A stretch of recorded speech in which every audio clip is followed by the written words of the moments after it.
Imagine a tiny three-letter word that has the power to change the entire physical world of a sentence.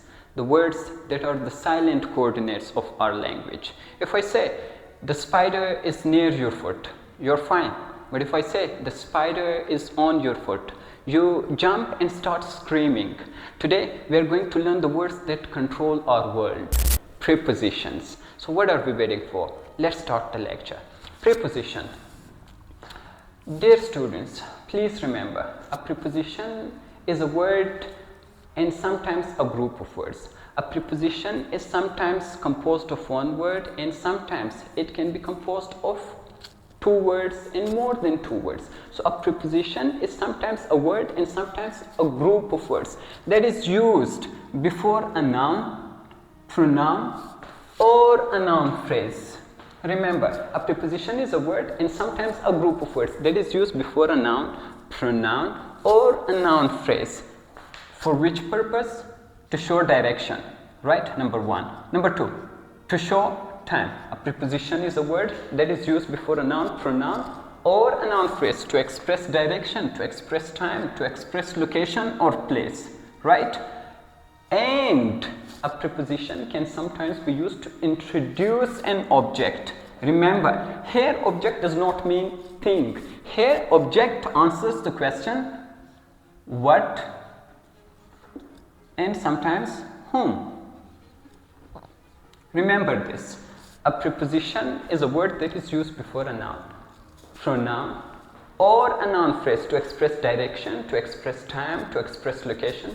In other words, place, and it can sometimes be used to introduce an object. I'll give you some examples to make it easier for you to understand. You don't need to worry about it at all. Let's go for some examples. Let's comprehend it. Let's latch it on. Let's understand it through some easy examples.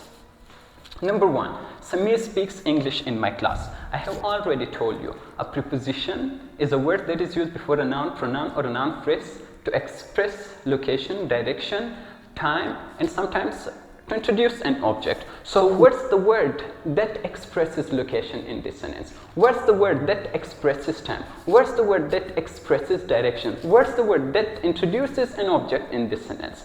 So there is no word in this sentence that expresses time. There is no word in this sentence that expresses direction. There is no word in this sentence that expresses time. Yeah. So, but there is a word that expresses location in this statement. There is a word that introduces an object in this sentence. So, in is a word that expresses location. Where does Samir speak English? Samir speaks English in my class.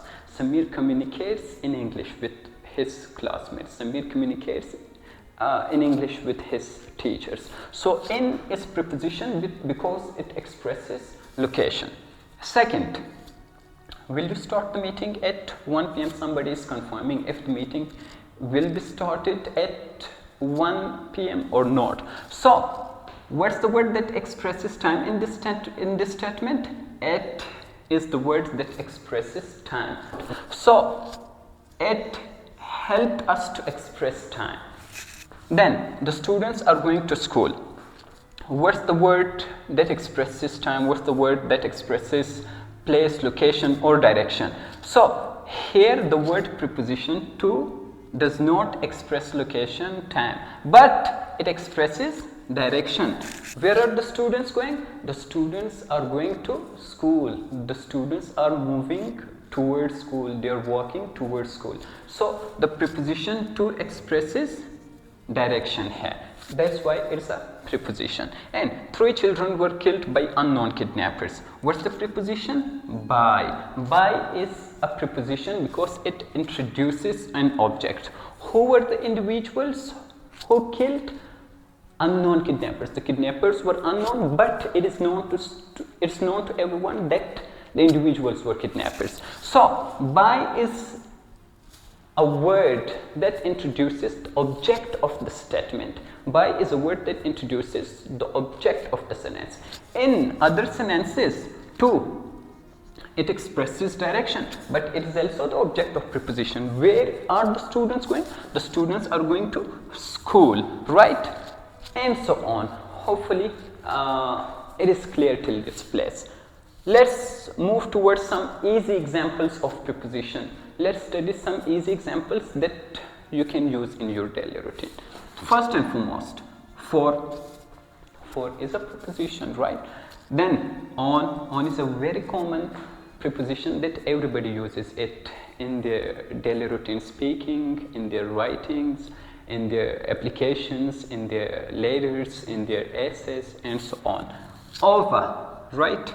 By, with, above, and there are so many prepositions that you can learn from your teachers, that you can learn from YouTube, that you can learn from your friends, and so on. You can also ask artificial intelligence, AI, to provide you a list of prepositions, and you can use them in your sentences.